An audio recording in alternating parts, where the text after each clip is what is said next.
It's interesting that none of you have learnt from history. We have Hitler, Stalin, and Genghis Khan. All these people were liars, but they was all interested in power. And they got to power by telling those lies, and people believe in them. People are gullible. I'm not. Everyone's shocked because Boris had this party. I knew he was having parties. I didn't need to be told he was having parties. I know humans. You know, it's all about them telling us to do something, but we're not supposed to expect them to do the same. They're the boss. They do whatever they want to do. And who do you think was at these parties, those 50 people that were supposed to be in that room? Most of them were politicians, believe you me. And then lately we got this woman who's worked with Boris for 10 years, and she's known him for 30 years. They worked together on The Guardian newspaper. And she said, you've got to watch him. He's selfish, greedy, callous. He's only thinking of one thing, and that's himself. That's why he was for staying in Europe at the beginning. He's a European type of person. He likes to go to France. He speaks French. He only changed, a turncoat as he is, he only changed because he knew that he could progress within Parliament and get to the position he is now. You've got to stop being gullible and believing everything politicians tell you, especially this man. You know, the present situation, there is a word for it.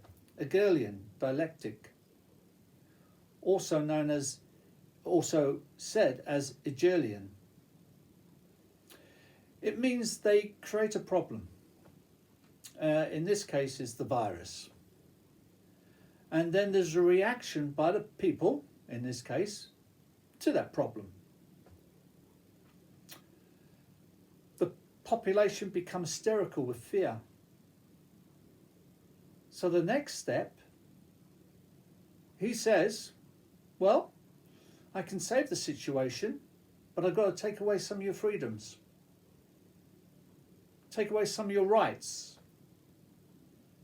And then instead of people getting angry at this, they're begging him to do so because of their fear, their unfounded fear. It really is unfounded. Go to gov.uk and you'll find that over the last 5 years, the death rate has been virtually the same. It hasn't really peaked. And I knew it was a lie after about 2 weeks at the very beginning when we was locked down. I knew it was a lie because I could see the papers, the front, you know, papers do not miss out on a good spread for the front page. We should have seen tractors pushing in bodies, dead bodies, into mass graves, holes in the ground, because there's so many people, you can't have individual graves. And because of the dangers of catching the virus, we should have seen it. We never did, so I knew there was something going on straight away. And yet I get on the bus and I see all these people there. There's no brains there. They're just looking like that. And I know I can't talk sense to these people because there'd be nothing happening inside there. But it's your freedom, not just my freedom. And who do you think's going to pay for all the money that's being lost in these countries? It's going to be the working class. The upper classes never pay. And just a reminder, if you like my videos, please give me a thumbs up and hit the subscribe button. Thank you. It's the working class who always pay. They've cut my pension. And they cut also the promise to keep our pensions going with the state of the money. As things go up, inflation, they were supposed to put our pension up with it, but they broke that promise. Can you imagine? They broke that promise. You cannot trust the government. And what I'm doing now, talking like this, soon, when they change the laws, I won't be able to say that. This would be totally illegal. they'll be able to arrest me and throw me in prison. They're going to stop peaceful protest. Can you imagine? You can't get on the streets to say, look, stop this.